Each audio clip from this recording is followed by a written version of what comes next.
guys. And then we got our first inaugural podcast person on the podcast. You guys all know what I mean, innit? If you guys want to be in a podcast as well, just shout me, bro. This guy literally what he did. He texted me, he said, yo, I want to be on your podcast. And I said, yo, come. You're the first guy on your podcast.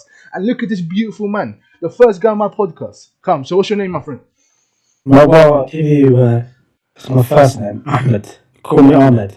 Ahmed. So you want me to call you Ahmed because it's in Britain, like the way Britain people say it. Yeah, call me Ahmed. I don't mind. Yeah. That's the same thing with Lewis because I'm Colombian, obviously, and in Colombia, I thought you're Spanish. yeah, but we speak Spanish. We speak Spanish in Colombia. So in Colombia, No, because one of my first time interacting with you, what do you call it? Post was salsa. How much you lost us? bro, I can't like. I love salsa. G. Like, have you heard Yeah. salsa before? Have you been to I like? don't know where it is. I just know salsa sauce was salsa. I don't know. Is that the thing? Yeah. We got, but we got Yeah. like in Latin America, we got a genre which is salsa as well. Is it a belly dancing? Now That's what I think. now Okay. salsa is just like moving legs. You know what I mean? Like I think like I've had my dad on my channel sometimes, and he does a few videos of him dancing salsa. Yeah, but salsa is just like trumpets, drums. Like you know what I mean? Are you like fully Colombian? Yeah, I'm fully Colombian. Both of my parents are from Colombia, but I was born here in the UK. Do you know Portsmouth? Yeah, I'm Portsmouth. Whereabouts are you from, if you don't mind saying?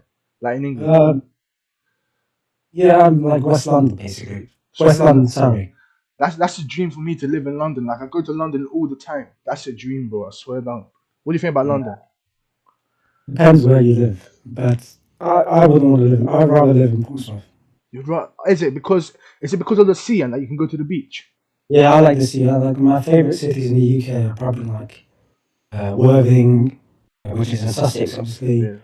I don't mind Brighton. When I was younger, I used to go to Littlehampton. You know Littlehampton? Yeah. Yeah, that beach is lovely. Yeah. So I like the coast. I'd probably move to Portsmouth or something, just for the coast. But yeah. It's not all that, but I'm telling you, it's not all that. Like Well, that's why I'm definitely Worthing. There's Worthing, Littlehampton, Brighton, even. Yeah. Why not Brighton? that's what I'm saying. You know, fun fact. You said Sussex. I got kicked out of my house once by my dad. Yeah, and then. Yeah. And then like he kicked me out. He said like, "Yo, just leave, like, because I was being Yeah, naughty. what do you do? I was being naughty. Like, apparently I hit my sister. So apparently I did. Yeah. So he made me cut from the yard. So what I did, yeah, I live in Portsmouth. Yeah. So we're at the very bottom. Yeah. And I was like, come, because I was like, I thought I was rebellious. I thought like I could like do everything on my own. So I was like, yo, come, let me go live in London. Then I'm gonna go start a new life in London. And then what I did, yeah, I walked literally 10 hours up the UK. I walked 10 hours in the UK. Yeah, the same night. I thought you were going to say you took a coach or something. And I had no money. I had no money in it. So I How old walked. are you? 16 probably. How old are you now? I'm 18 right now. Really? You're 18? Yeah. I'm much older than you. I'm like at least 6 years older. That's not much older, mate. That's like That's 25. not older. Now By that's, the time I was walking and going to my second year primary, you weren't been born yet. yeah, but You yeah. think of it like that. Yeah. You think of it like that. That's old. Well, so what are you? 24? Yeah. That's not old, 24 like that's a month. bro. You're 23. You still got the youth on you. Like, what have you been? What have you done with your life? Like, do you have a business or anything? No, I work. I just work. Or do you not want to escape the matrix? What? Not no 9 to 5. Yeah. Or do you enjoy your 9 to 5? I don't enjoy it.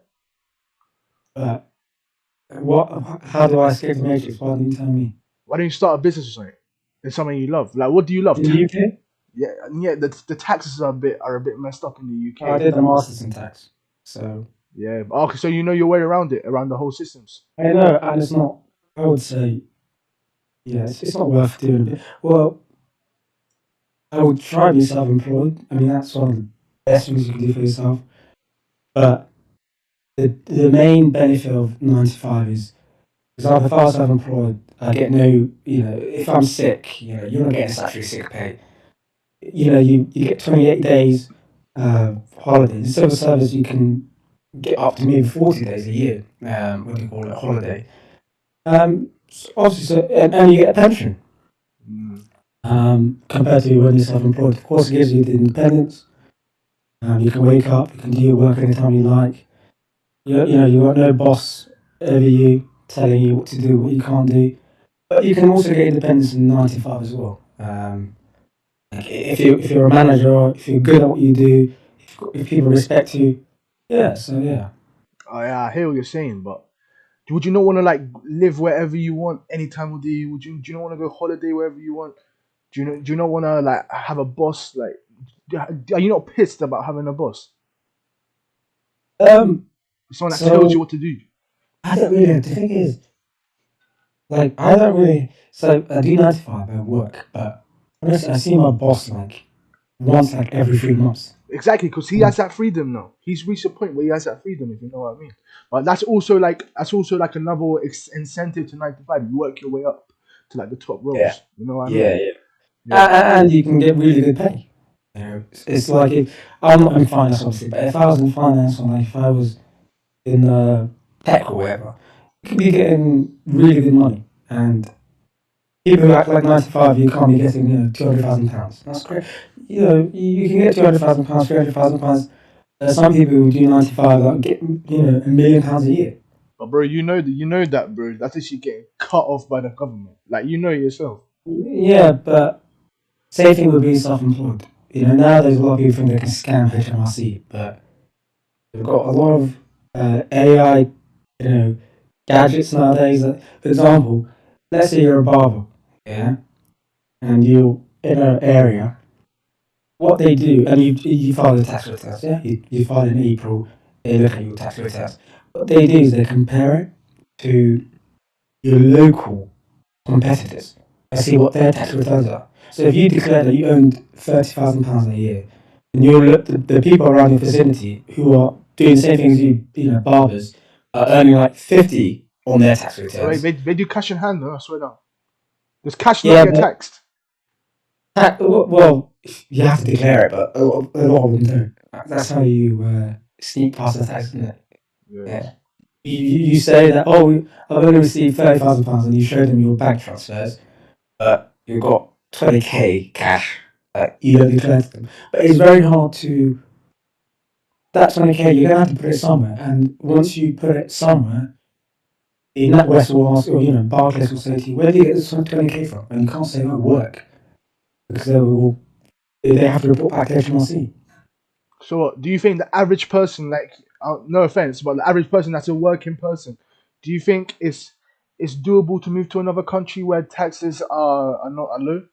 For example, like Dubai, like where you got no tax. Yeah, but you see what's happening in Dubai right now. Yeah. Nah, but the Mm. thing is, I think it's a mixture of propaganda. It's a mixture of fake news and real news. Because you see clips on Instagram, TikTok, that nothing's actually happening in Dubai. You know what I mean? Yeah, but with conflicts, sometimes, yeah, nothing can be happening, like, reality-wise. Not every, not every place might be being bombed in Dubai. It's all about perception, and it's all about safety. I mean, why risk it? Even if it's like, when terrorist attacks were happening like 10 years ago, That here, people saying, here, yeah, like the here, remember Manchester, the France? Manchester. Yeah, Yeah. it's all about perception. People say, oh, the UK is unsafe, things like that. Although you're more likely to die from like a thunderstrike, Mm. you know? It's a bit like Dubai. Why go to Dubai now when you can go to Hong Kong, when you can go to Singapore, when you can go to Macau, you know? You can go to Luxembourg, you can go to Monaco. So yeah, it's probably a bit mix of propaganda, like you say, but who wants to go to Dubai when an Iranian missile can hit you anytime? In 100%. their mind, obviously. I'm not saying it's actually happening. I've been seeing that Trump, he's been saying to the press that they're in negotiations, but the Iranians are denying it. Like, I can't lie. I'll be real. I think Trump is gone to the point where he chats a lot of BS now for me. And I'm a supporter of Trump. I like him. I like Why the do guy. you Because I'm just not a left wing guy because I'm a Christian and I don't agree with most of their values of like abortion, transgender, like LGBT, like you know what I mean. But respectfully, that's just based I purely on agree with you. religion. What I would say with Trump is, what was he before he became Republican? Was he He's never Democrat? actually believed anything. Yeah, he's never believed in anything. Back in the day, I don't know if you know, he was one of the big Hollywood guys that supported abortion. You know? He was very good friends with Hillary Clinton. He went to Chelsea Clinton's wedding, and he was very good friends with Bill Clinton. That's why the Epstein files, they tried to link him and what do you call it, Bill Clinton. Do you believe that he gave a blowjob to Bill Clinton? That's outlandish, but Nah, nah, that's gay. I don't think Trump would do that, bro. I think he would rather sleep with a child than do that. I'll be real. I can't lie. that's better, yeah. Nah, that's not better, but I don't think he's stooping that low. I'll be real. I don't know, man. I've seen that weird picture of him with Epstein, and it's pointing to not Epstein. Was it the Bill Clinton? He's pointing to Bill Clinton's penis. Have you seen that one? No, no, no. But I'll be real. I don't want to see it either. G. I can't lie. If he's pointing Huh? at someone's wood, Yeah, that's what I'm saying. There's a crazy, picture. So what I'm saying, Trump, I've never really I don't really feel that he's honest, And that's another thing. You can't be, you know, he's a liar. Even if you're not a leftist, you can see he's a bit of a liar. I mean, that's just not good. You can't be a Christian and a liar. You know, but bro, Not- everyone in politics I've learned is a liar. Like Keir Starmer's a liar, man. Like, yeah, yeah. but that's why I don't really engage in politics like that. But are you knowledgeable? Are you educated on it? In politics, yeah, I would say so. I used to be a bit of a lefty back in the day, so yeah. So what? The 2024 election, who would you vote for? Kamala or Trump? I wouldn't have voted. Um, I would have voted for neither, really. 2024, that's the wrong question. It's 2016. 2016, I would have, although 2016, I remember, I would have been like year 9, year 10, and I actually predicted Trump. Because, do you remember, there used to be this YouTube channel called Vox or something? Do you remember Vox? No. Vox was big, and it was just like lefty YouTube thing. And like during like Trump's rise, it was going to like the rallies, and it used to make these like funny videos of the Trump people, the rallies, and used to like, oh, these people are dumb, all that. But one thing they could never explain is why there were so many working class people in the rallies for Trump. And then I think from there I was like, well, he's got a very good chance because I knew that time you don't really need to win the popular vote. You only need to win the swing states. And the working class people are in Michigan, they're in Pennsylvania, they're in what other states? Wisconsin, and he won these places. Philadelphia, I think it's one as well. Philadelphia's part of Pennsylvania. Oh, my fault. Yeah. So, and he won these places like with 10,000, 15,000, 20,000. Michigan, I think he won it with 30,000 votes. That's crazy. Yeah. So, I'm not a fan of Trump, if you can tell. Yeah, but Hillary Clinton, like, she would not have been a good option either. You would take Trump any day over Hillary Clinton. 2016, I would have probably voted for Clinton. But I now admit I was a lunatic. Yeah, like Clinton was horrible. I think as people get older, they get less lefty, if you know what I mean. Because when people are young, they want to be free, freedom, and like we just think with irrational mind, if you know what I mean. We just think in a moment. But I think I think it's more about stability. Because when you're young, you don't have a lot of responsibility. When you're older, like right now, if you've got investments in the S&P 500, if you're married, if you drive a car and you're worried about gas exports, you're like, oh no forever wars, stop the war. They're like, oh, don't do this, don't do that. Let's be conservative. Don't. But when you're young, you're kind of rash because you've got nothing to lose, really, don't you? Yeah, but I would agree. People do tend to get more conservative as they get older. So, do you think Trump Do you think Trump will serve a third term? Do you think he'll actually do it? Well, he can't by law and constitutionally, but he can obviously do something about it. Do you know Steve Bannon? No. Steve Bannon is like one of the architects of 2016 that got Trump into power, and he's like one of his security advisors. He's one of his like main political advisors. He's talking a lot about Trump's third term. Like, I'm telling you, the only other president I know that got a third term is Eisenhower. Did he? Eisenhower because of World War II. I don't think he was president before that, no? Eisenhower served 3 terms. Really? He served 3 consecutive terms. Is that because Roosevelt died? Yeah, well, he was, I think, the vice president for Roosevelt. Then he ran for the election and he won. And then yeah, so Eisenhower, from what I understand, is the was it maybe FD? I'm getting the names mixed up. It might be FDR or Eisenhower, but one of FDR those got two men. assassinated. Obviously, he got assassinated in his first term. FDR, did he? Kennedy, yeah, Kennedy got assassinated. Yeah, yeah. Kennedy got assassinated. Lincoln got assassinated, and there might be another one. MacArthur, maybe. I've no idea. it's crazy. That's why I don't like America. Like the assassinations, man. Like you, for example, Charlie Kirk. You can't kill a guy because of his opinion, man. I can't lie. Um, That's no, why you can't. I think that's why would do you what do you think about gun laws in general? Do you think there should be? I'm pro gun laws. How come? Explain. Explain. Well, I'm gonna do that dumb thing Republicans say is like, it's not the guns killing the people; it's the person behind the gun. You know, the problem with America seems to be they give guns to everyone. They seem to give, someone will have like a domestic, they would have, they like, they beat their wife one night, they get arrested, they get a criminal charge, they get convicted in trial. A couple of years later, they go to a gun range or like a gun shop. It's flagged in the system that this person's got a criminal conviction for violent assault. Yet by law, they still are able to buy a gun. So that's what I'm saying. Like, I think you can restrict it, but generally, like, if you look at a lot of the people who do mass shootings or violent gun offences, they always seem to have a background. There's no like innocent person who nobody knew about who just randomly starts shooting people. It's always someone saying, "Oh, the FBI were aware," or this person was had been reported by a fellow classmate. It's always people that you would have been able to predict. And I think in that sense, that's why I'm pro gun because look at Switzerland.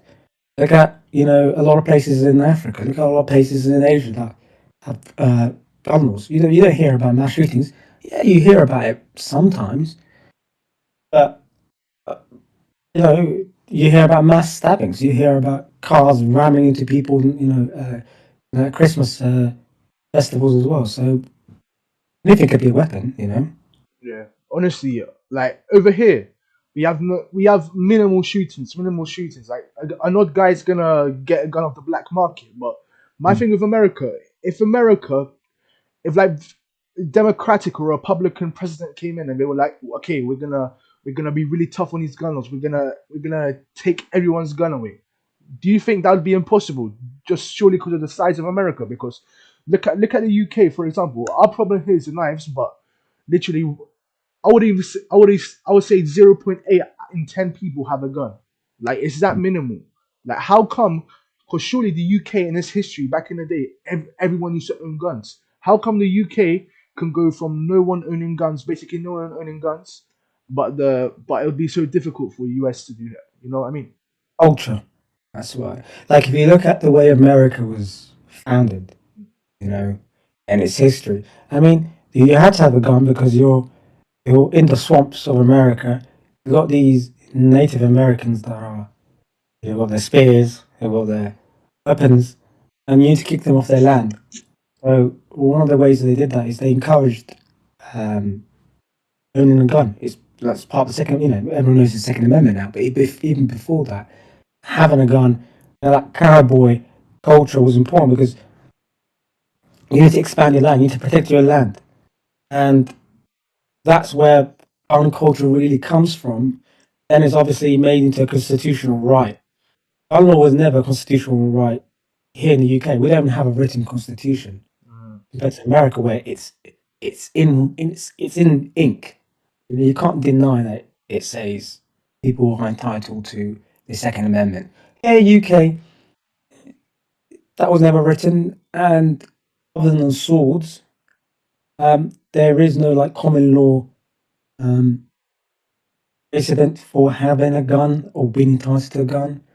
You know, so it's mainly culture, law, and history, really. That's why. And so when you put a law in saying you can't have guns in the UK, you're right, it's smaller, so it's easier to enforce it. The culture is different. So yeah, that's what I think anyway. Last question. Yeah, I agree with you. But last question about America. So moving on. say if Trump doesn't find a way to get a third term, are you more supportive? Because with the Democrats, are you aware of Gavin Newsom? Oh yeah, Yeah, the California's California governor. yeah, Like that guy, government. that guy's looking like the primary candidate for the. He's Yeah, gonna win 2028. I'll you predict that. reckon? You reckon?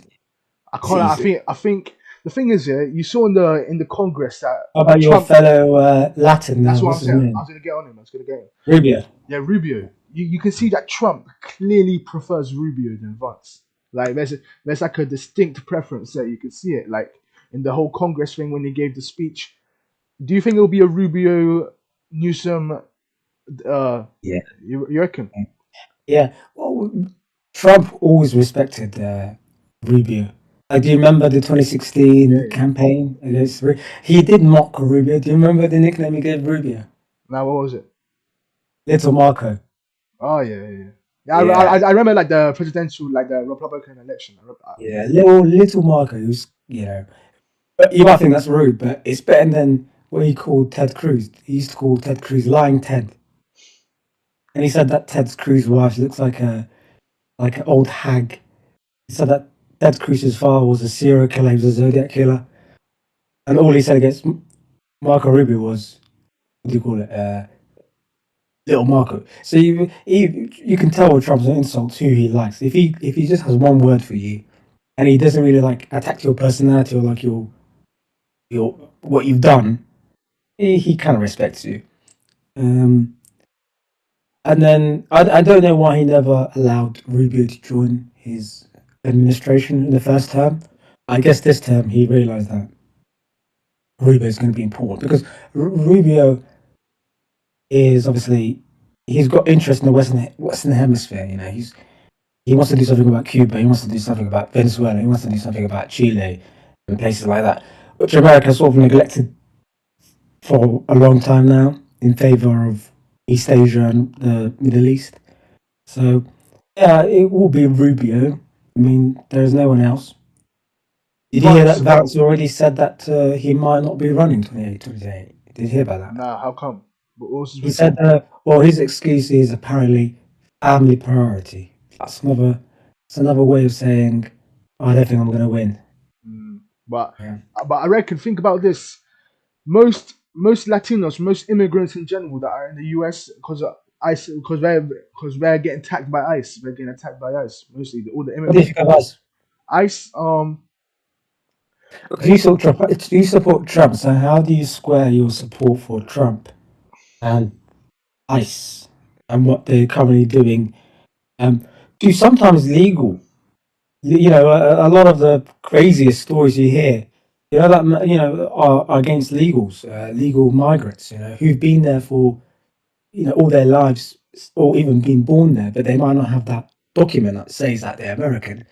But you'd think that being American is just more than just paper compared to, an Indian person who's just been naturalized and they've only lived there for 10 years, But again, that's a problem with guns. If guns were illegal in general, like we're illegal here, the police, because police here, look at the police here. We mate, the worst way we can get banged by is a taser and a baton. But Yeah. but in the US, it's a gun. Like that's what's wrong with guns in general. If you know what I mean.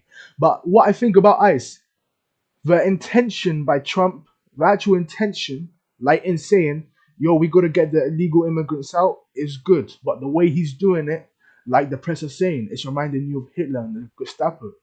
Like we're just going there and shooting up people. Like we're giving them literally 5, 10 like we're giving them one sentence, Mm. and then if they get Yeah. shouting, if they shout at the ICE agents, they shoot them. Like it's bad what they're doing, but I think their intention of getting the illegal immigrants out is good because you have to be Okay. legal, of course. But the way he's doing it is unacceptable. It's literally genocide on your people. Okay. Well, okay. So let me play the devil's advocate. I don't honestly believe this, but there's a few people I've listened to, like, and you can classify them like white supremacists. They will say, you want to get the illegals out. Yeah. You believe you want to get the illegals out.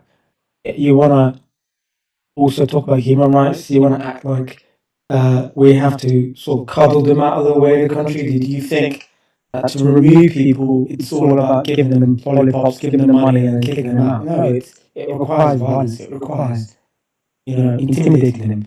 Not just them, but the spectacle of it is going to intimidate other migrants who are thinking of the USA or already other illegal migrants in not the UK, in America, to basically go, oh, look what's happened to these people. I'm definitely not going to America. Or if they're already there, oh, I need to go back because I'd rather go back willingly and be forced out like this guy's being forced out.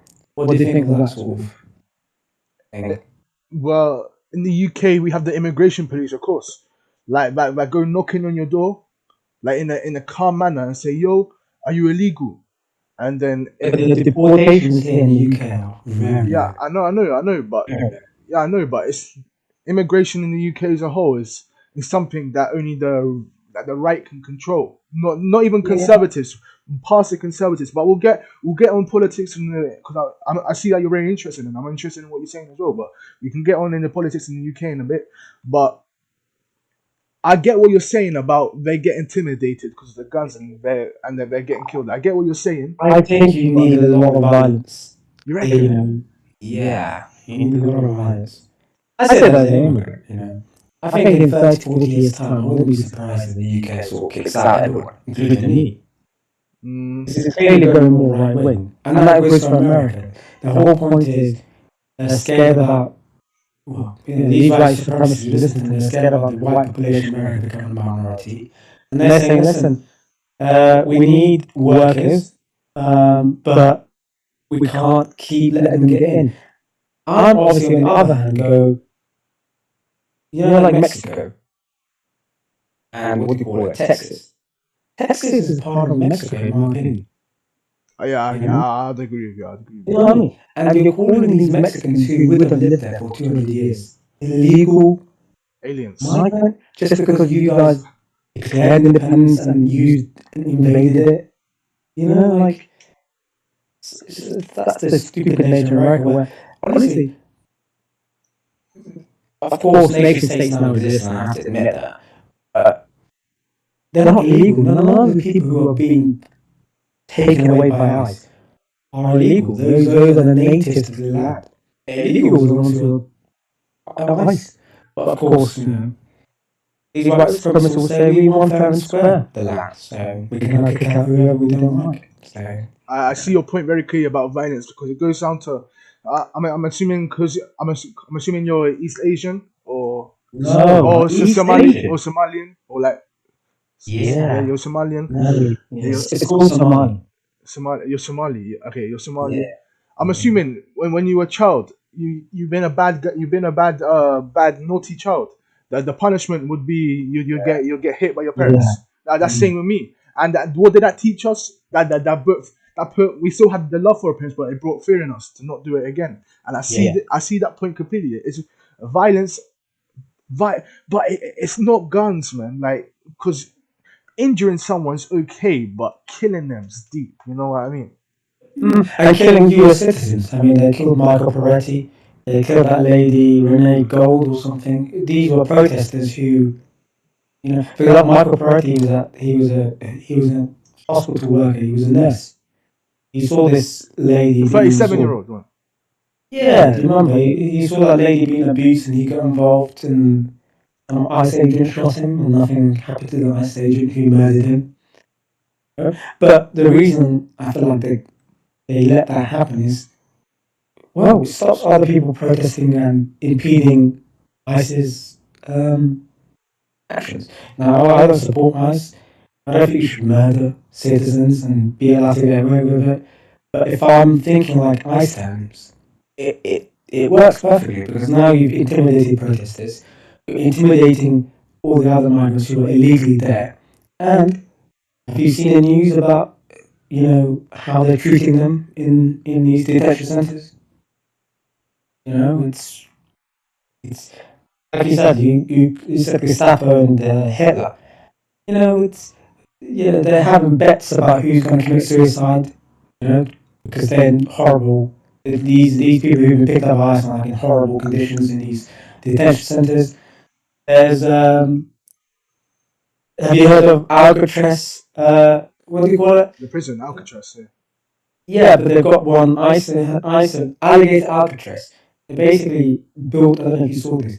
They built a detention center, and there's a moat around it. You know, like water, and in that water around the detention center is are alligators.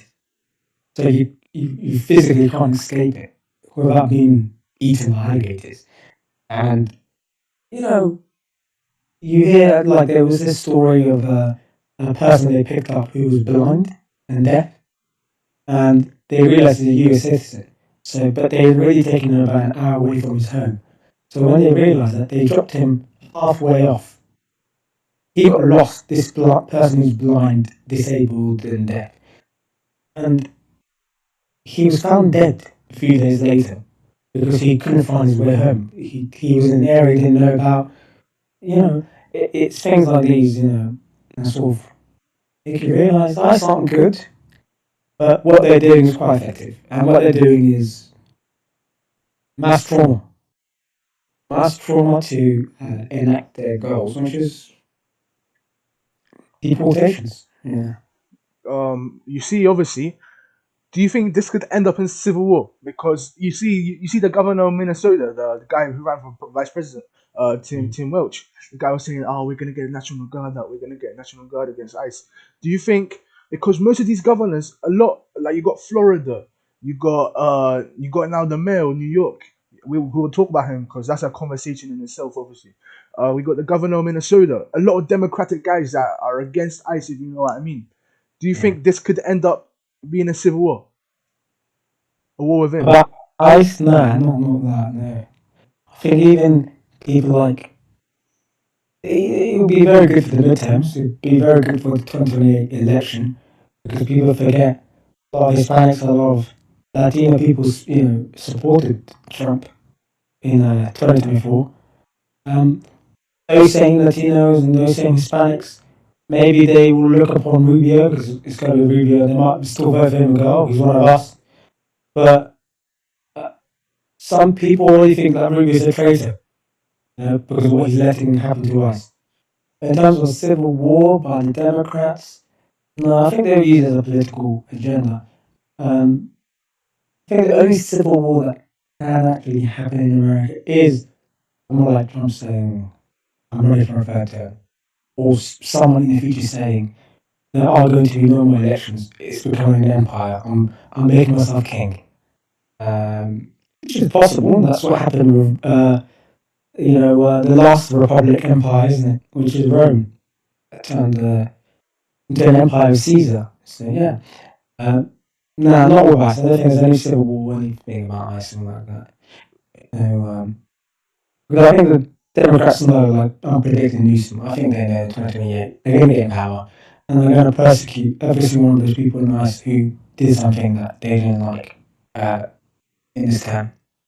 You reckon? What do you think? There'll be a civil war? I don't know, but I don't know, but it could be a war within. It could because people will get fed up with ICE eventually. Like people just start because if if a Democrat can kill Charlie Kirk because of his opinion, what do you think other guys can do with guns, bro?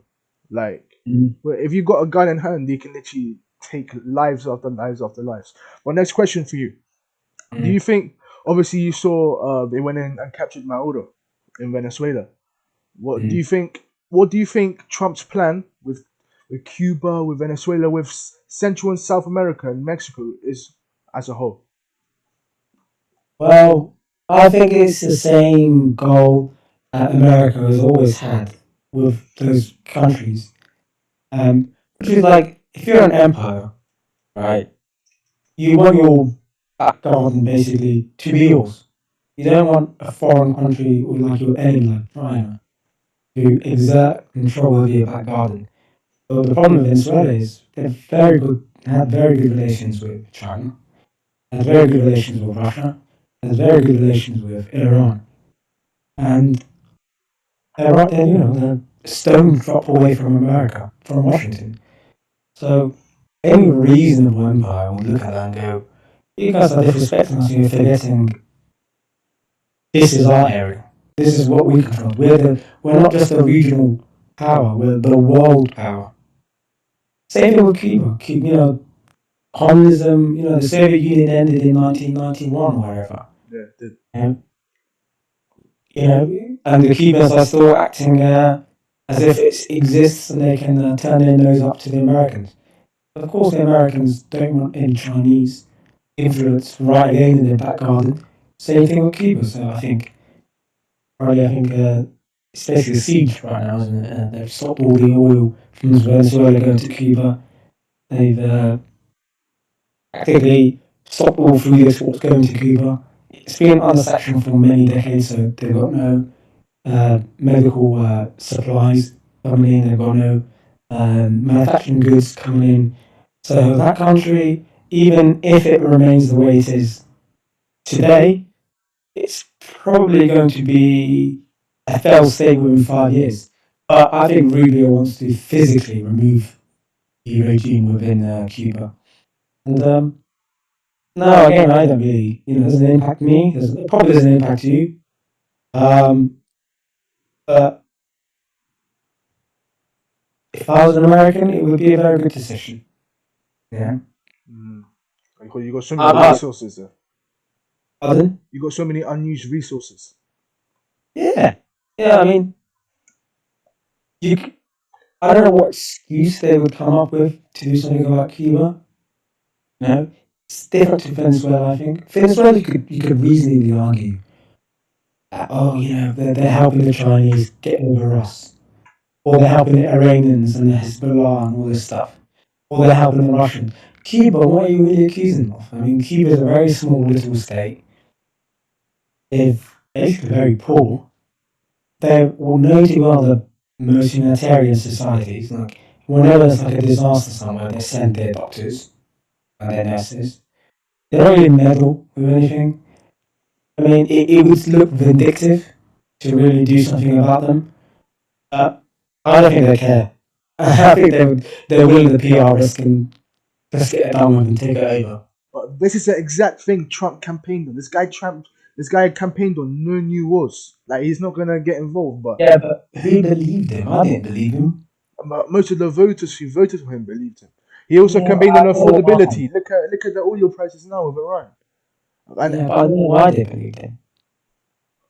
I don't Like, know. if you remember, even when he was, and also Americans are pretty like they just don't watch the news.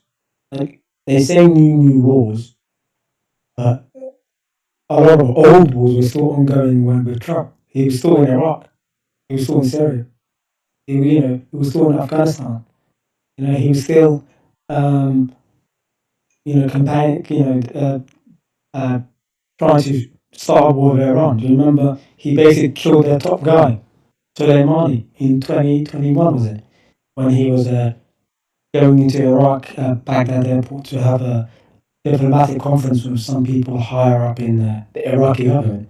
And that nearly started what's happening now today with Iran, because Soleimani basically, at that time, was the real leader of Iran. So, the Ayatollah Khamenei, he's been old for decades. I mean, the guy has had real power for at least 15 years. It's been the RGC, the Iranian Revolution Guard. And Soleimani, General Soleimani, was basically the king of that country for like at least 20 years. Mm. And Trump killed him. Yeah. Well, Netanyahu asked him to kill him. But yeah. Well, great. Like that's a great point. Is the world controlled by Jews? No. Because let me tell you my point. I have a cousin, yeah, that said to me, we would talk about the British elections. I was like, so who you gonna vote for? Who you gonna vote for? And she was like, there's no point of voting for anyone because the Jews control the politicians anyway, and control the prime minister, and the Jews control the world. That's why Trump's doing everything that Netanyahu says because clearly the Jews control the world. You know what I mean? I'm not trying to be anti-Semitic, but that's just a view. That's just a view. I love my Jewish people.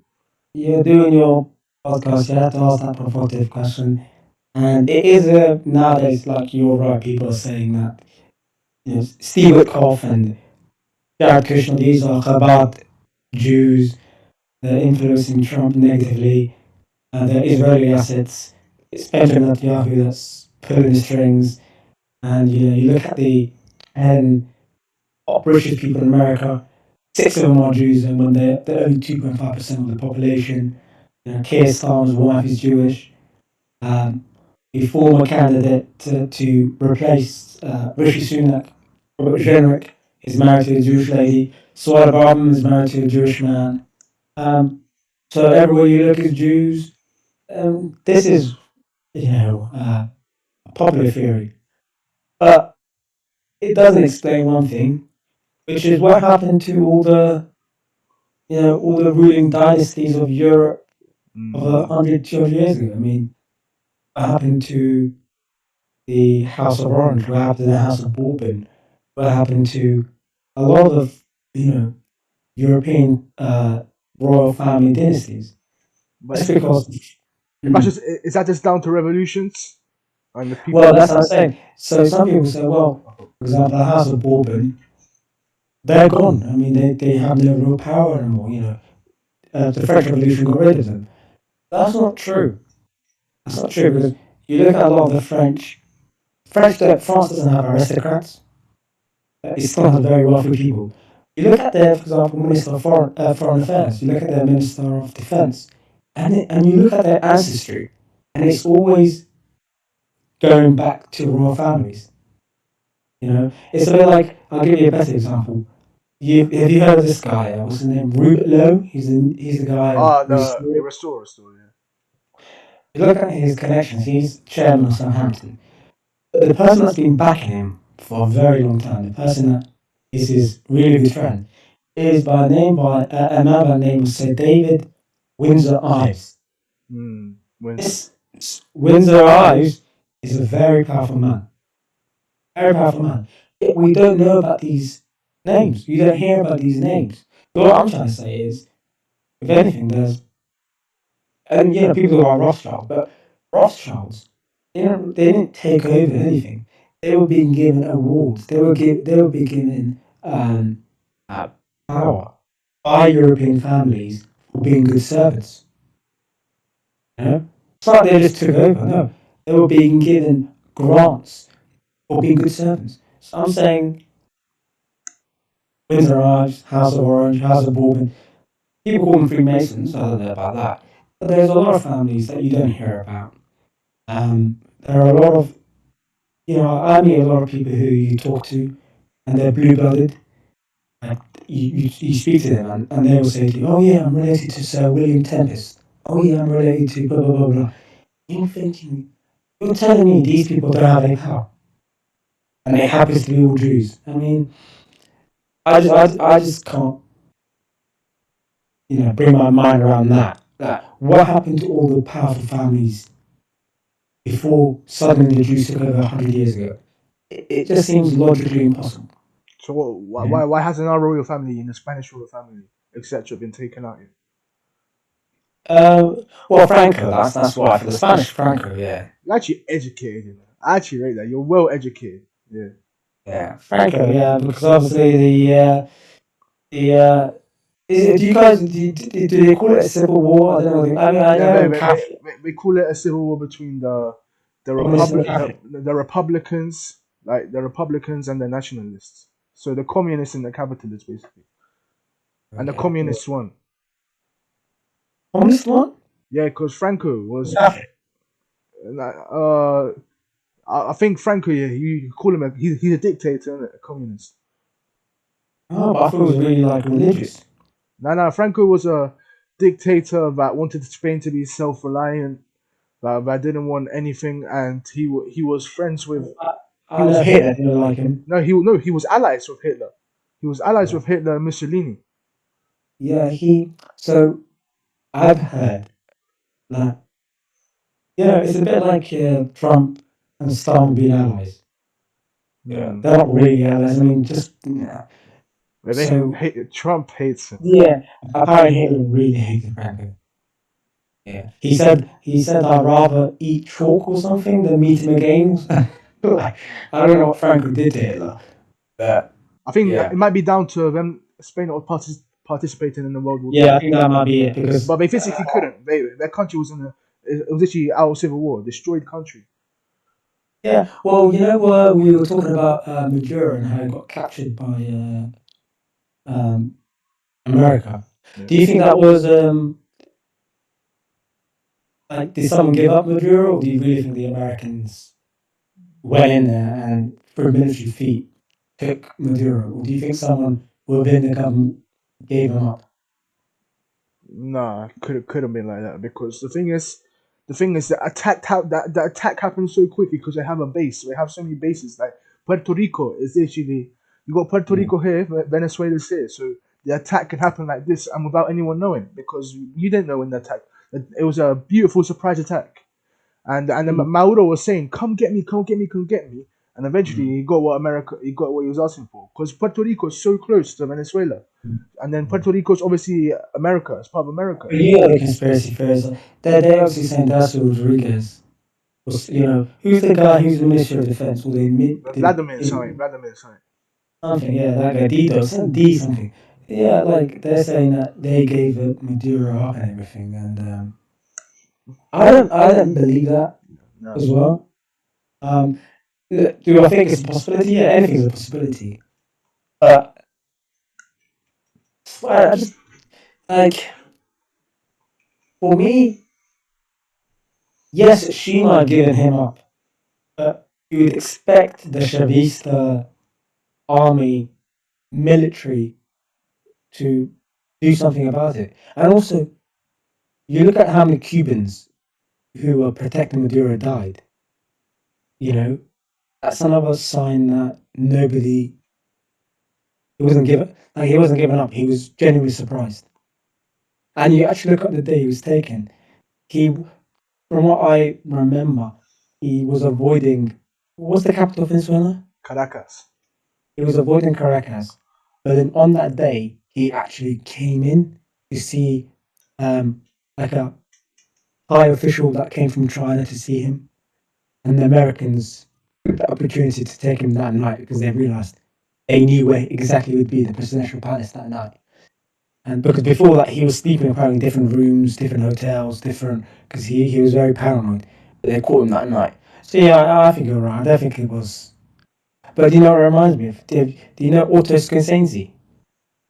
No. He's like this Nazi commander. Mussolini, I don't know if you remember. When Mussolini, one of the first times he was deposed, because Mussolini was deposed like a couple of times. First time he was deposed, he was kept in a hotel right in mainland Italy. Scorsese, on the orders of Hitler, basically did what the Americans did. They dropped what do you call it? A paramilitary airdrop, whatever you call it, right into the mainlands. Dropped the hotel, took out the soldiers, took Mussolini, and then brought him back to safety. Hmm.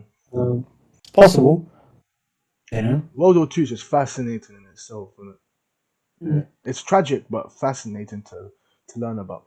Probably one of my favorite wars to learn about. What did you study? Like, what do you do like right now? Do you I'm study I'm in something? college right now, but I'm looking for part-time job as well. I do business, economics, and Spanish. Okay, so not history. Nah, but in history I got six in GCSE. That's pretty good. That's Yeah, pretty good. What was the six? Six is a B or A? probably a B, probably a B. I think it's an A because what's the seven then? That's Seven, eight, and nine. That should be A's. Yeah, that's pretty good then in history. But history is just so fascinating. I think people, but you got the argument as well that how can you believe that whole history is true? Like most of it can just be made up. But it's just fascinating to learn about if you know what I mean. Yeah, no, you're right. I mean, I think most history is made up. To be fair, Mm. like it's they say it's written by the victors, the successors, and I think that's true. A lot of history is what there's history and like there's pop history. Like most of us, if you have a word with me about history, I'll probably give you like disinformation. I'll probably give you like false news, and then you speak to one historian who's like an expert in that period of time, and they will like, "Oh no, you're wrong, completely wrong," and change your mind completely and tell you what's actually correct. But even then, they're relying on primary sources that you think to yourself, well. How how can you be certain that person writing this history wasn't lying or had an agenda? I don't know. I want to go back to Trump and final thing about Trump. I want to talk to you about the all three wars, opinions on the Iran war. How's that going to end up? How do you what do you think? Um. Well, first, do you think, depends on your answer, do you think this is a good war? Do you think America should have done this in the first place? Uh, it's a tricky one. No, I don't think so. No, it's a pointless war because the thing about Iran, yeah, before what we were gathering about Iran is that it was just a major economic crisis, and that Mhm. and that was it was at all time low economically, and people were protesting economically. But think about in how many countries that's the crisis where the economy is just so bad. I Mm. think I think that goes back to Israel.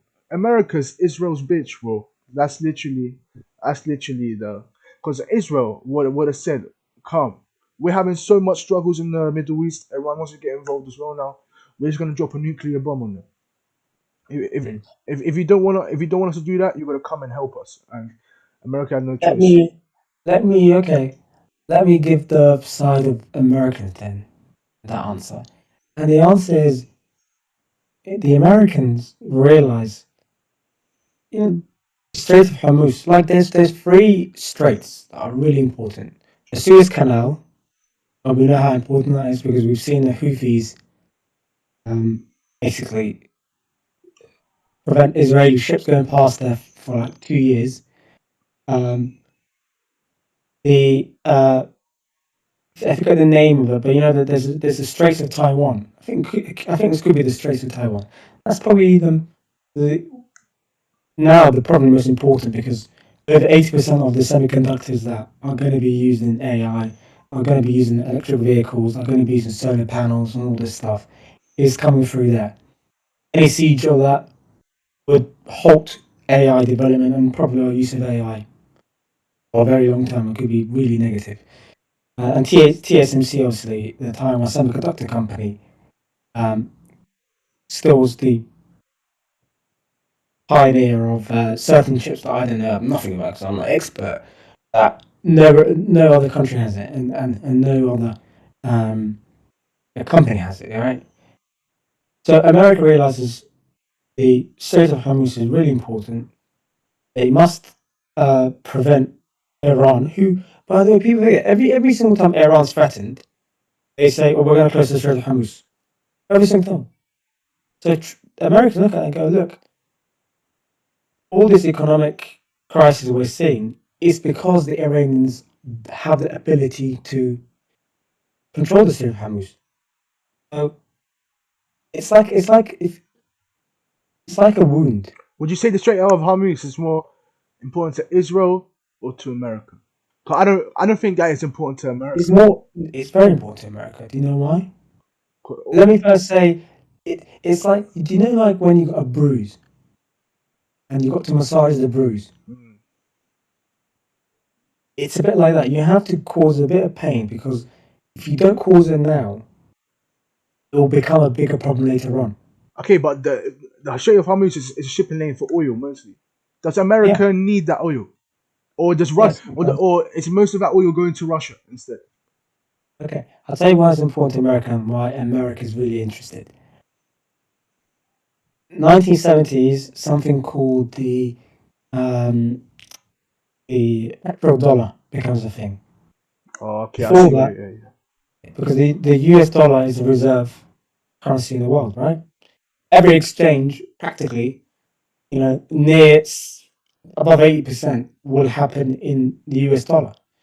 Um, and the main reason that happens is because in the 70s, Nixon and Kissinger arranged an agreement with the Saudi Arabians to sell oil in US dollar.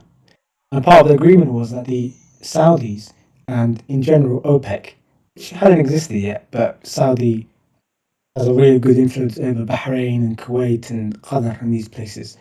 The agreement was, okay, we sell US dollars, we'll sell our oil to every other country in the world in US dollars. And not only that, we will a certain percentage of our profits, we're going to put it back in the US stock market. So we're going to prop up your stock market. We're going to sell our oil in your dollars, okay? And all we require is you to protect us. All we need is you to protect us. Because that time you have crazy Saddam Hussein. Yeah, that's why they That went in time on you have, him. I was gonna say that, 'cause he wanted to change the currency as well, innit? well, he tried several times. At that time he obviously wasn't yet president. But at that time there was Gamal Abdel Nasser. People don't remember he was the president of Egypt. This man was a very dangerous man. Um, so that's why.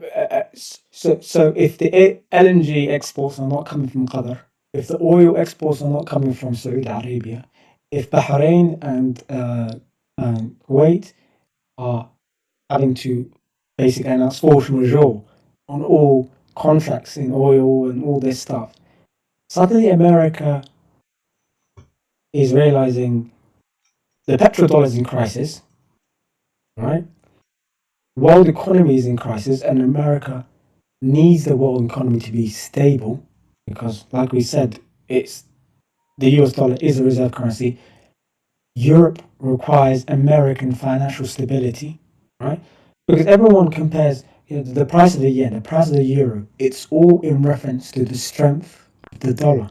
You can Google right now the strength of the US dollar. It goes up and down, and going up and down. All central banks in every country will set their interest rates depending on that. So basically, the whole world economy is based on the US dollar, and the US dollar reacts in reaction to the market. And like we just said, the markets will react to oil and gas and oil will react to what happens through the ports of the Strait of Hormuz, or the Suez Canal. So America, as the world power, needs the Strait of Hormuz. It needs to control the Strait of Hormuz. It needs to be able to stop any pirates. It needs to be able to stop any country threatening the free trade of um, goods through the Strait of Hormuz. So, in that sense, America is a very valid reason. It's like I'll give you a better example. If you're not agreeing with me right now, have you ever heard of the Dardanelles Straits, basically the Black Sea? So Winston Churchill, he will forget he was the senior admiral of the navy in World War I, and Winston at that time, Churchill, mm, the prime minister. yeah, before he became prime minister, Okay. they obviously at that time it was I believe a Whig party, and he was serving. I can't remember who the maybe it was Asquith, Prime Minister Asquith. I can't remember, but Winston Churchill was basically tasked with so there was the Entente and there was the Central Alliance, right? Russia was with France and Britain, but Russia needed a massive loan from Britain. How would Russia pay this loan back? And they need this loan to join the war, so that they support the what do you call it, the French and the Brits against the The Germans allies. and the Austro-Hungarian army and the Ottomans, right?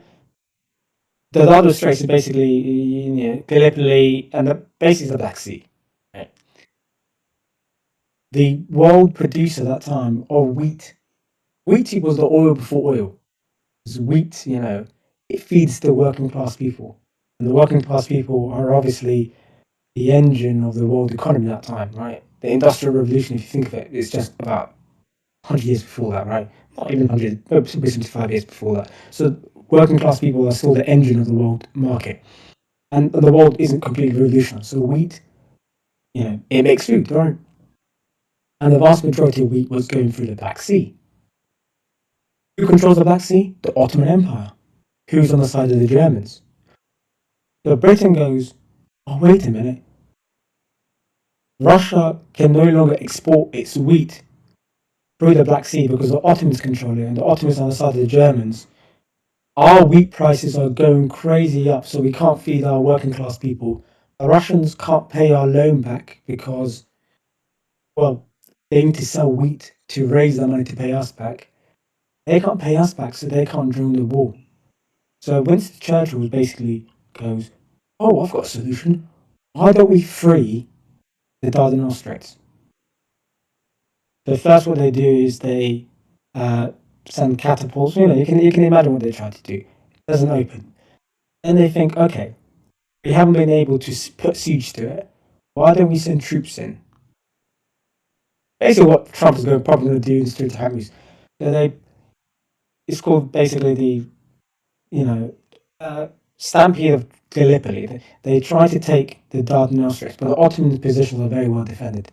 The Ottomans not only defend their position, they basically massacre the Australians, the Brits, and everyone that tries to invade it.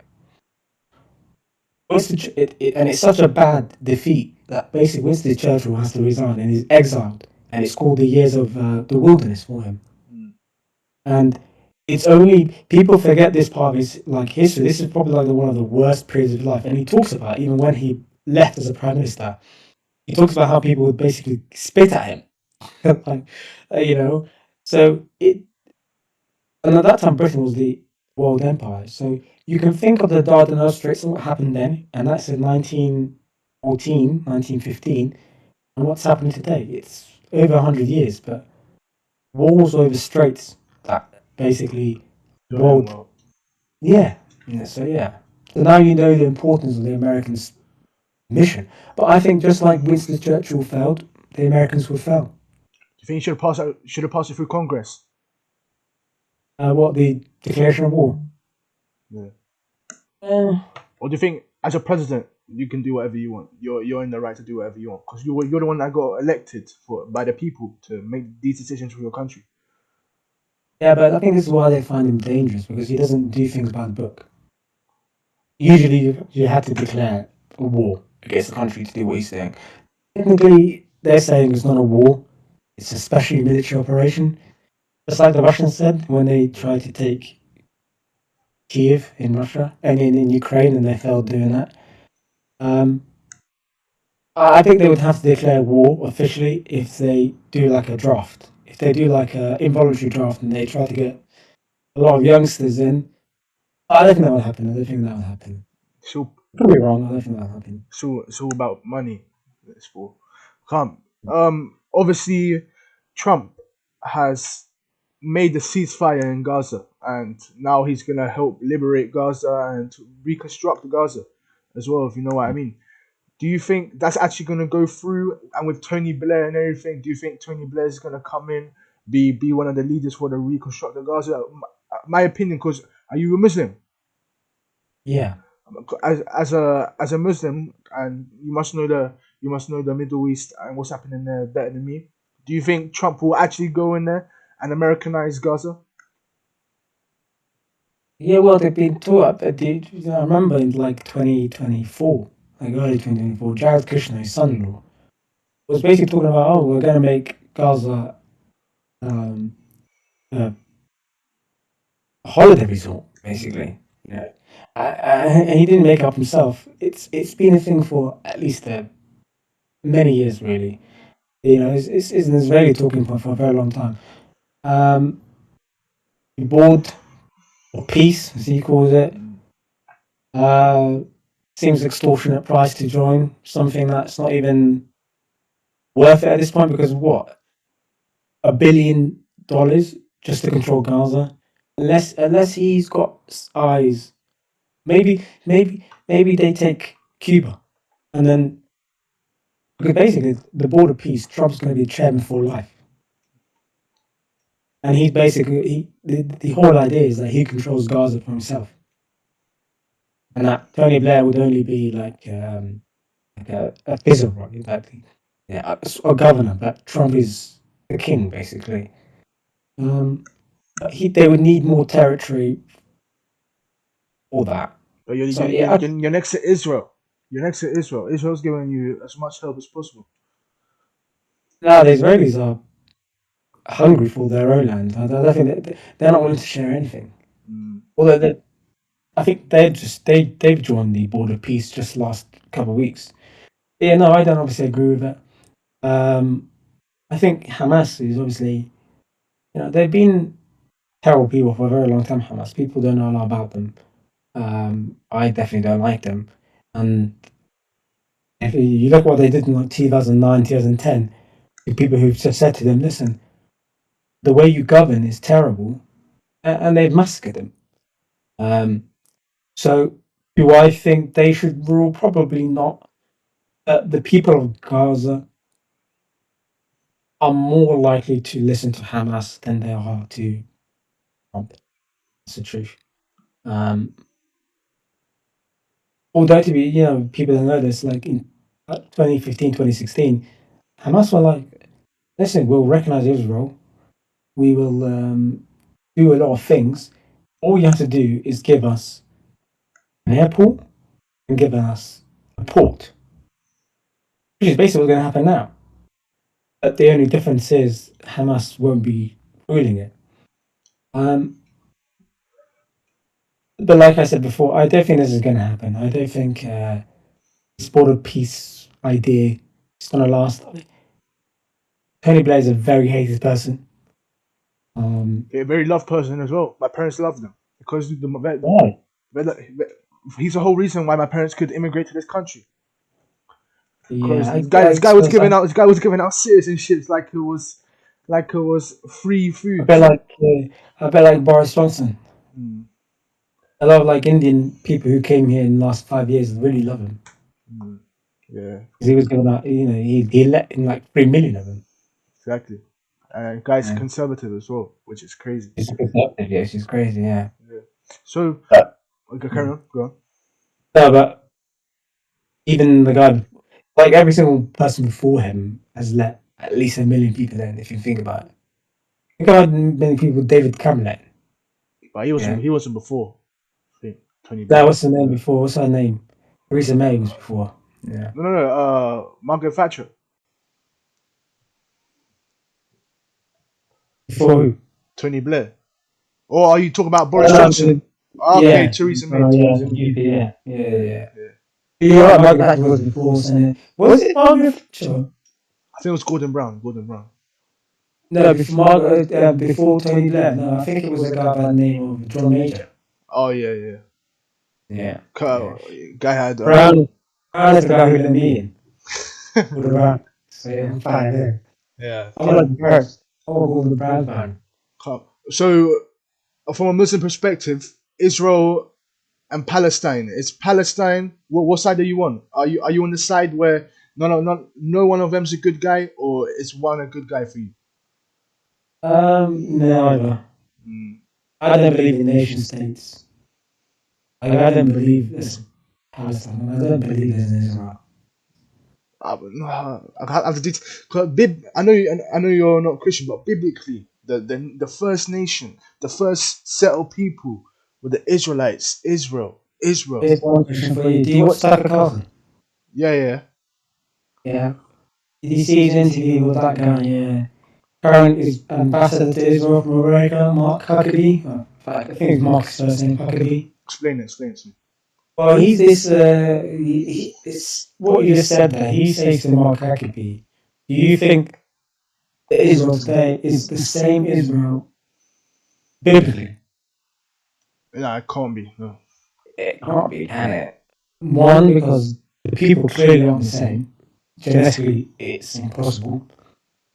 Language-wise, I mean, people again don't know that Hebrew.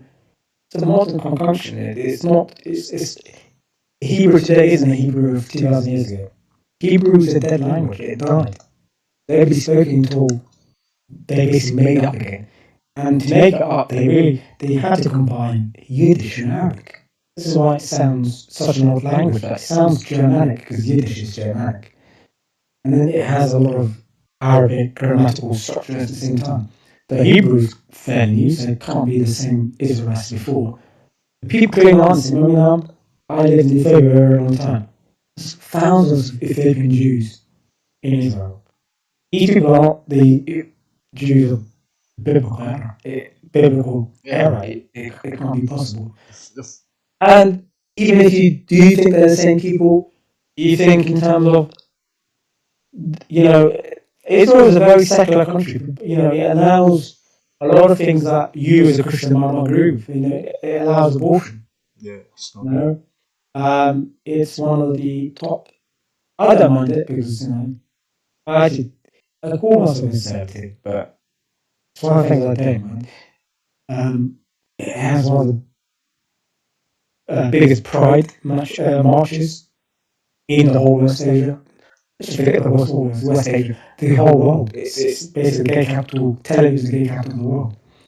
And this is what basically Tucker Carlson saying to Mark Huckabee, who's like a Christian evangelist, like, you really believe that this is the same Israel biblically? Wait, the Yeah, pastor? You mean the pastor? Like the famous guy? He's like a pastor. he acts like a pastor, but I don't think he's a pastor. Oh, okay.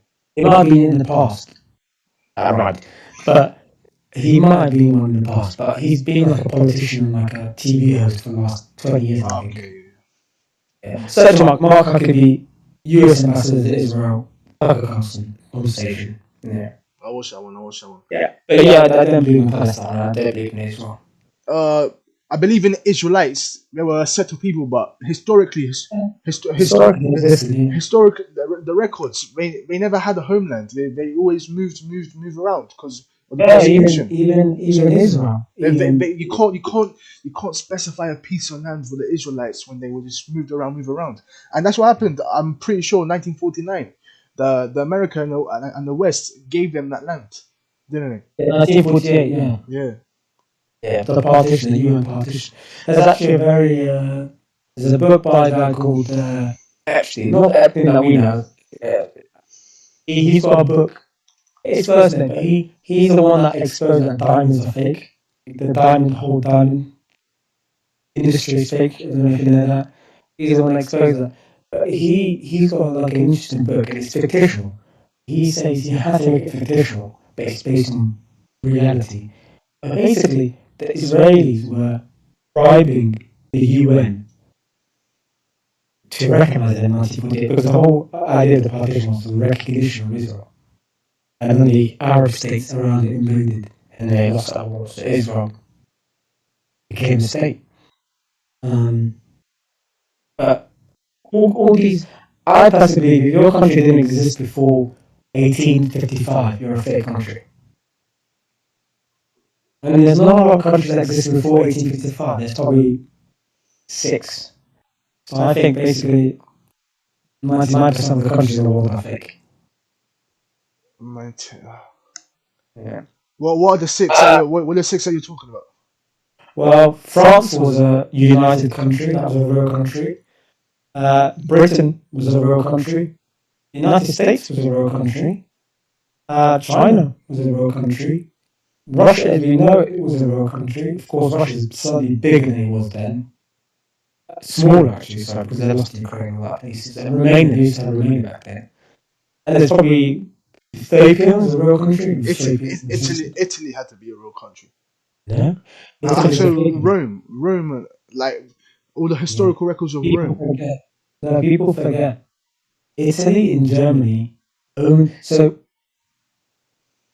Germany got unified in 1871. Have you ever heard of Prussia? Prussia, yeah, I heard of it. So Germans existed as a people. Their land was never one country. I'll give you like a good mental idea of how they work. I used to learn Somalia, yeah? Somalia is 99% Somali. Have you got Somaliland as well, isn't it? So, okay, let's use that. Okay. Let's say Somaliland is a country. Somalia is a separate country. Yeah, both are Somali. Djibouti is 85% Somali. Ogaden, which is a region in Ethiopia, is Somali. NFD, which is a region in Kenya, is Somali. Germany was like that.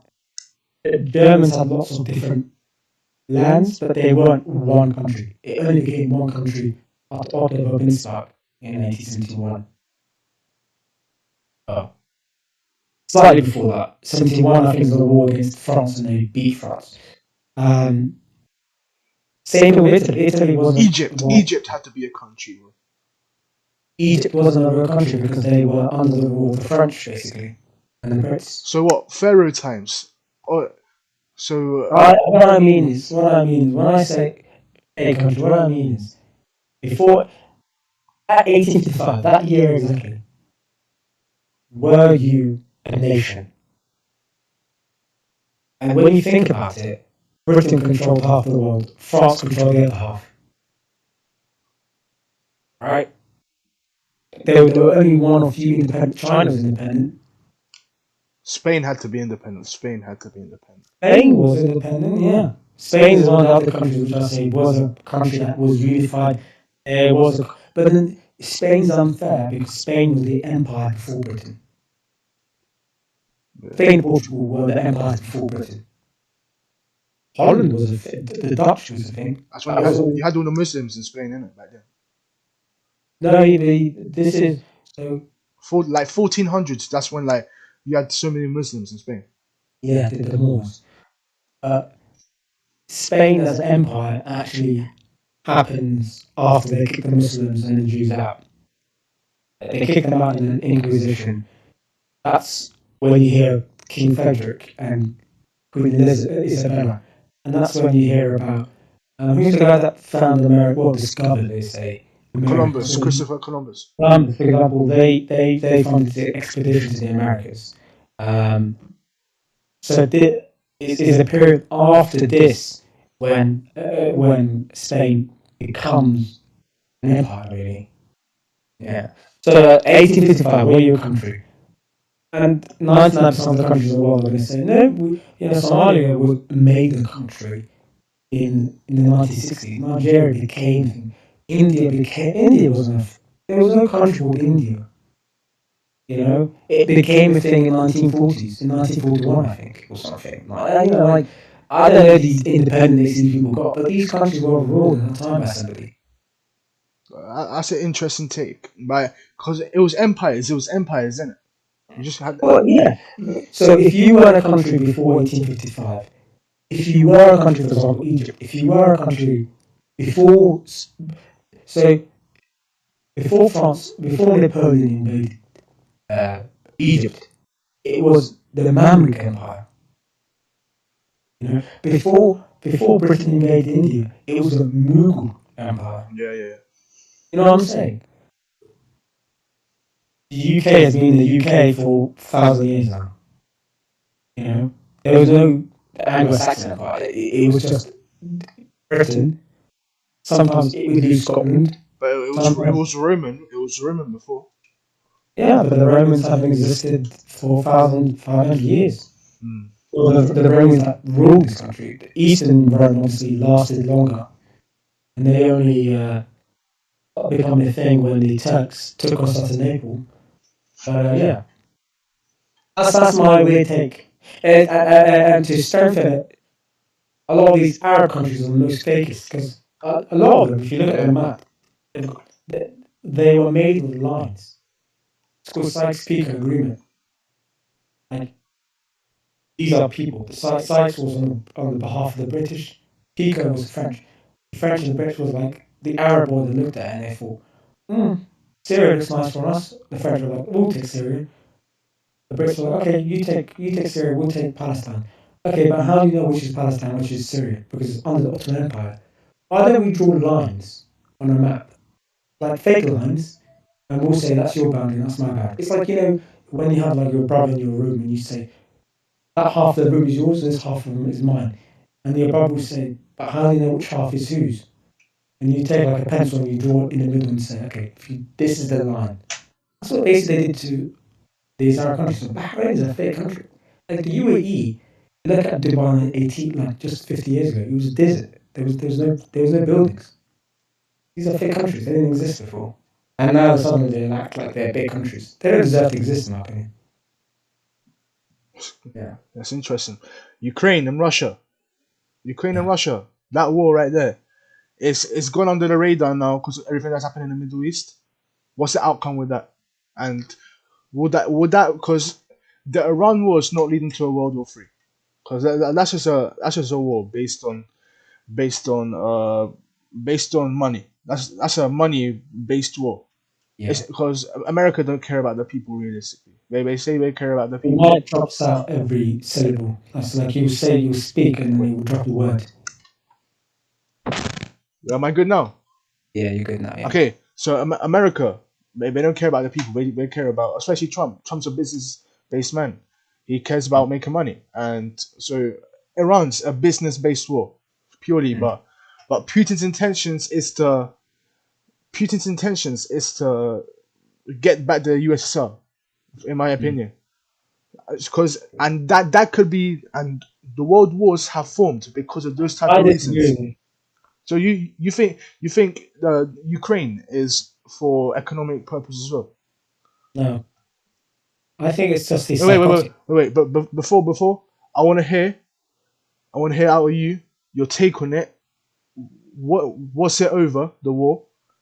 Mm. And is America gonna get involved? And because these type of wars, like Hitler wanted world domination. He wanted land. I don't agree with that either. You don't agree? Okay, and give me your takes. And then part of that question is, will there be a World War III because of it? Okay, first let's start with the Hitler one. I have this funny joke. It's not a joke. It's just more of like a point, you know. And that is, it's funny that those who say that Hitler wanted world domination, for example, the British, are the same ones that say, "Oh, we miss the days when the sun never set on Britain." You know, the British Empire was so large that in any given moment the sun was rising.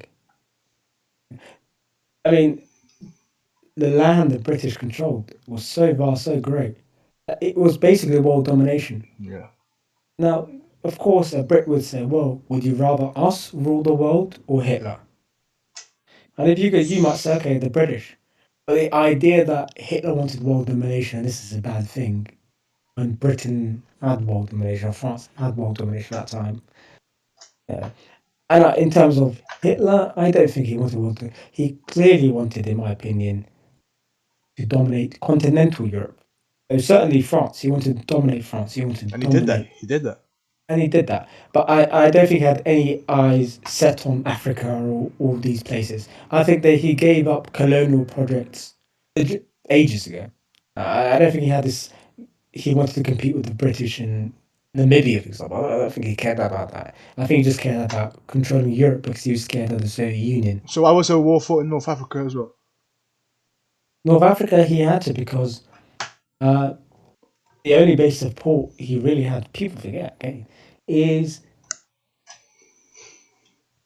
Muslims. He had a lot of sympathies from the Ottoman, well, Turks at that time, but they wouldn't engage the war. He had a lot of sympathy from the Palestinians because obviously they had the problem with the Israelis who were uh, basically being let in by the Brits because the Brits were, it was a British mandate. But yeah, going back to Ukraine, I don't, I'll be quite honest, I don't know what the war is about. I mean, it's one of those wars that just doesn't make sense. Like at the beginning, there's this national security advisor. His name was Zbigniew Brzezinski. You know, he was a security advisor in the 1990s and 1980s and the 1970s. He was actually the architect of the Soviet-Afghan War, which destroyed the Soviet Union. He has a he had a view which was you need to make sure that Ukraine joins the United Nations, not the United Nations. It needs to join Europe, like Western Europe. It needs to be Western influence because if it's Western influence, it you know the Russians and the Ukrainians are the same people. They're both Slavic people. If the Russians see that their fellow brothers in Ukraine are liberated, they've got freedoms, they're Westernized, you know, they've got a EU passport that lets them, you know, go to Germany, that lets them vacay in the United Kingdom.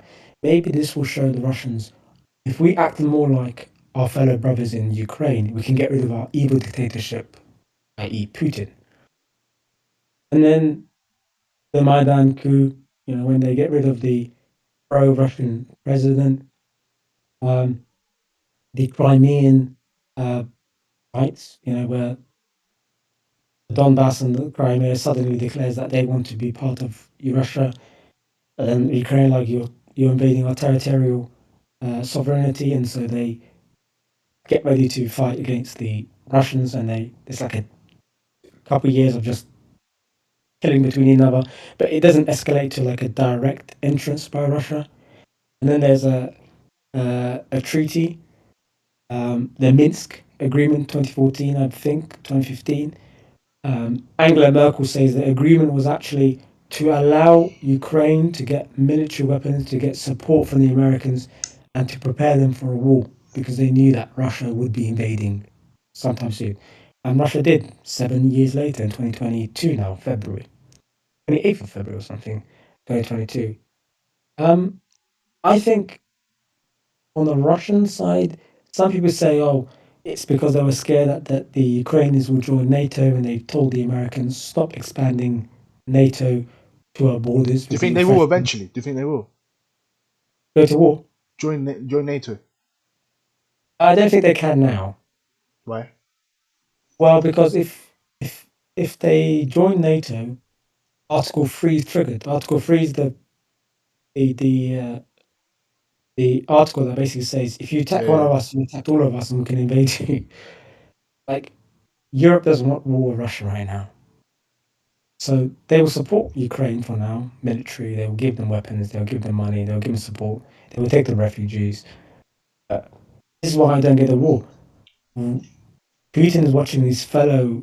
It's like when we talk about Somalis. Like it's like me being the president of Somalia and then massacring the people of Djibouti who are basically Somalis every day. He's basically slaughtering his own people.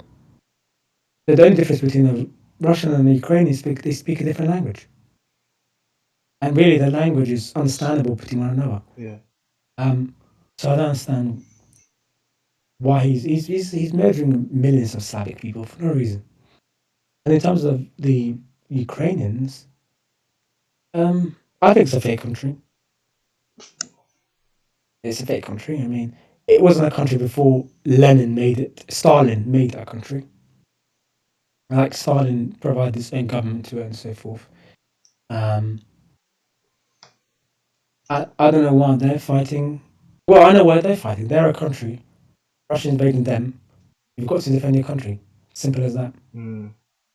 And they don't want to be ruled by an evil person like Putin. Simple as that. Putin's obviously a dictator. Mm. I've got a feeling what your answer might be is Zelensky turning into a dictator because he's not allowing elections? Because you've seen World War Two, Neville Chamberlain was Prime Minister at the beginning. Then we had Winston Churchill to end it off. Like we still had an election during the But war.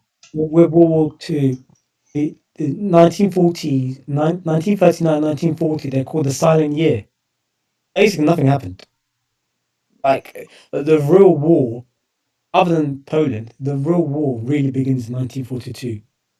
Nah, nah, 1942. nah, nah. Yeah, Because you the got real America war. and Japan, Pearl Harbor. You can't forget about that.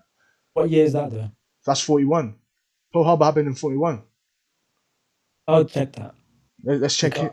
it. Let me Google it I'm right saying now. between you Google it because I'm saying between 1939 and 1940. It could be 41, but I'm saying for the 1939 1940 is a silent year. I thought Pearl Harbor was 42. It could be 41. What year was Pearl? Year was Pearl Harbor. Yeah, 7th of the. Actually, you're getting close to 42. 7th of December, 1941. Yeah. So December, right?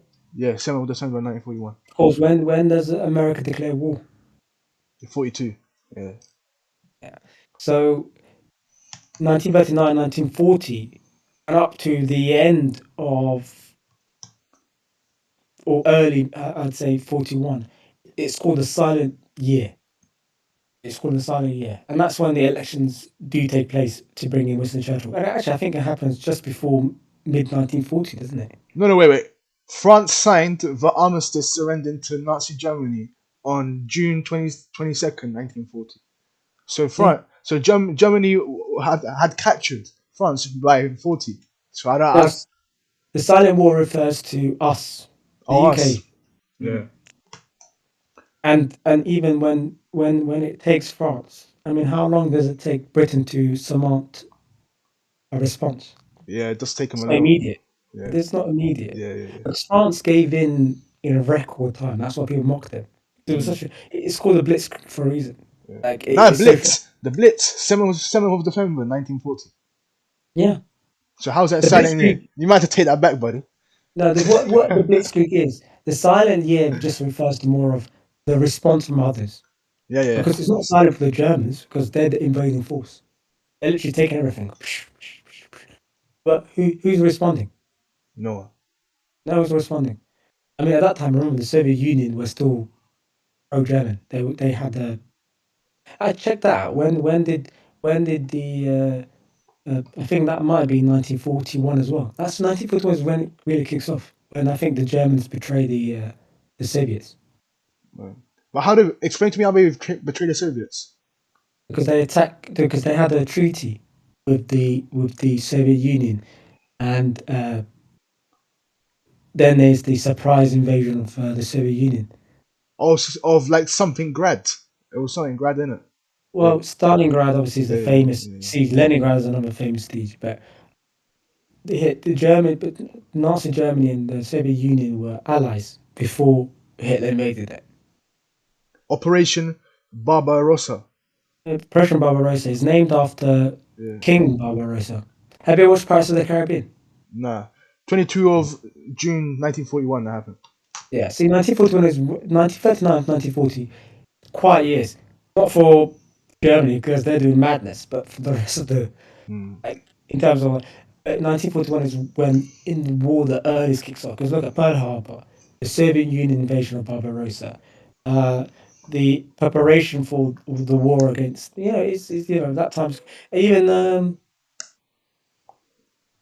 I'm thinking of actually no the Soviet Union announced an invasion of Japan many years later. It was never there. But yeah, I don't know what we were talking about. Soviet Union Prime Minister. How silent the Yeah, silent. yeah. So I don't think Zelensky is a dictator. Like you could suspend elections during a war, And to be fair, is it really even elections when half your population have probably ran away Yeah. and half of them are fighting in a battlefront and half of them don't have electricity or gas because they're being bombed every night? I mean, it would be farcical because the only and also who would vote against their president in a war? But I know it's silent, And the but polls, no, and the polls, by the way, people don't look at the polls. The polls are still very pro Zelensky, but people go, oh, but it's because Lviv and all these places are all leftist hellholes and they all support Ukraine. But it's like, so who do you want? Like, you're talking about elections. The polls say that Zelensky would win if he held an election, but you're saying that he's a dictator because he's not holding elections. I mean, people do say that. They do say that. it doesn't make sense. It doesn't make Okay. sense. And it's not like a double sided. If Putin was a democratic leader and he said, "I'm not holding elections during this war," fair enough. Got a question Yeah, for you. Should Trump? Do you think he should be impeached by now? yeah, he should be. He's a madman. Mm. Yeah. Do you think he should be impeached to the point where he has to get taken out from office, where it goes to the Senate, and then we have to vote him out, even the Republicans? I think you know what? If they lose this midterms really badly, and it's possible, yeah. If they lose really badly this midterms, it's possible that the Democrats easily will have enough voting power in the House to impeach. The question is to the Senate because I can't remember what the majority is in the Senate, 2/3 or something crazy like that. But the Democrats will try it. They will try to impeach him. It will succeed in that House. The question is, what do they win in these midterms this November? And are they able to convince some of the more disgruntled Republican senators to basically betray Trump? And maybe just like Kamala sold out to Biden, maybe if Trump goes crazy enough, it's Rubio or Vance, especially Vance. Yeah. Maybe Vance is saying he's not running 2028 because he already has plans to get rid of Trump or an impeachment. Mm. Yeah. I think people forget Vance is a very sneaky character. He's got a lot of sneaky people backing it. And if there's anybody who would. It's like LB Johnson and Kennedy. If anybody wants Trump gone, it's probably Vance. Yeah, it seems like it. It does seem like it. So I think that's a good question. I think Republicans in the Senate would betray Trump if Vance secretly said to them, "Look, we've got a plan. Let the Democrats impeach him in the House. When it comes to the Senate, betray him and impeach him because I'll take over and I'll run in 2028." The question is, do the Republican senators go, "Well, we don't think you have a good chance against Newsom. Rubio has a better chance." hundred So percent. Yeah. there's a lot of questions still up for grabs. I don't know, but yeah, My thing with America is that you had a guy like Joe Biden, a useless guy. Everyone, all the Republicans, the whole country was against him. Like you had your leftists that had to be on the left side, no matter who the candidate was. But the guy could not speak, and you saw the debate with Trump. You saw the debate with Trump. This guy could not speak. yeah, And but now that Trump, which is he is not as he's literally nowhere near as bad as Biden, but people just disagree with him on certain things. The whole country goes against Trump. You know what I mean? So it's just gonna go from Democrat to Republican, Democrat to Republican. Like yeah, but there needs to be like a clear consensus. You know what I mean? that should be an indictment on Trump. The fact that slow Biden was totally out of his mind, yet still refused to go war against Iran. So did Obama. So did like basically every like there's this funny article that came out, and it was the Israelis basically saying every president before Trump has basically refused to go war against Iran. Trump is the first to do so, and the Trump people are like, "Oh, that's because he's brave. He's different." The Israelis are like, he's the one of the Israelis was like, he's the only one stupid enough to take the bait. Hmm. Even slow Biden didn't take the bait. Yeah. Mandani. Last thing about America, Mandani. Opinions on him. I think personally, I Mandani. don't know. I hate him. Like it's too. He wants to make New York communist. And New York is such a great city. You guys, it's a historical city. Why do you dislike communism? Pardon? Why do you dislike communism? Because people, rich people. It's not like okay. Some examples they inherit what they have, but that's down to the hard work of the person that left the inheritance. But rich people in general, you work hard for your wealth, and then just You to. might put me off a bit. Am I good? Yeah. You're good, yeah. Okay, so rich people. Okay, some people just inherit their wealth. You know what I mean? But that's due to the person that's worked for it, for their dad, for example. But rich people in general, you have to work hard for your wealth. You know what I mean? And just to strip that away because you want everyone to be equal, like that's like hard work. Yeah, you're not praising it. You're opposite of praising hard work. You're saying now everyone has to Let, be equal. It doesn't matter how hard you let, work. If let, you're let me be a communist for a minute and go, okay, yeah, you do work hard for your your money, but those nice headphones you're wearing, that nice bed I see, that lovely cupboard that I see, all this is probably manufactured in a third world country by child slaves. So your pleasure is based at the expense of someone's pain. So you've worked hard for it. Have you really worked hard for those things you have more than the person who's making them for pennies, um, who isn't even able to afford the things that he's making or she's making in Bangladesh or in, Indonesia or India or something? it's gonna be a And con, it's gonna be a that's what I controversial. think when I wear clothes. Yeah, Look at your clothes. but You that's what you know, think. But does everyone think that? The aspect morally is that we have to play. We have to deal with the cards that we've been given in this life.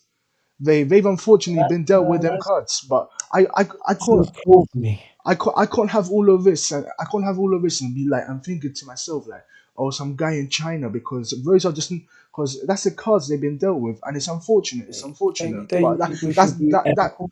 but that's what's so good about Western society. We all have we all have a chance to thrive and to flourish and to be Mm. because I would say, look. I'm not acting like some sort of like I'm going out naked because I don't wear any clothes made by a child slave. I'm not saying that. I'm not going to use my iPhone because I know the lithium battery is made by. 5-year-old Congolese kid mining in the Congo. So I've got to balance my ethics with my comfortability because like you said, I live in the West. I have to be able to live to the standards of the West because if I don't do so, I'm just being performative. I'm not being true to myself. Like Mm. I want an iPhone. You know, I want nice clothes. Um, yeah, I can't help it if they're made by slave, but I can at least try and um, ethically minimize the pain I'm causing others. So maybe buy less clothes. Um, maybe not buy the iPhone. Maybe if there's an ethical sourcing going out there, I have no idea. I would buy that. The best example would be like fair trade chocolate. Instead of buying, Hershey's, I'd buy Tony's Chocolate Only milk chocolate. They're lovely, by the way.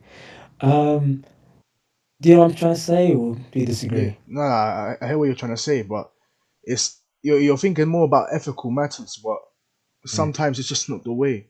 If something's cheaper, for example, the chocolate, that chocolate Uh, must be more expensive than Dane saying that should be the way. That's what communism is about. Communism would be a total change to the. I'm not a communist, I don't agree with it, but it would be a total instead of a capitalist society. The reason you're saying all this is you're right. We're in a capitalist society. Your logic is perfect sense.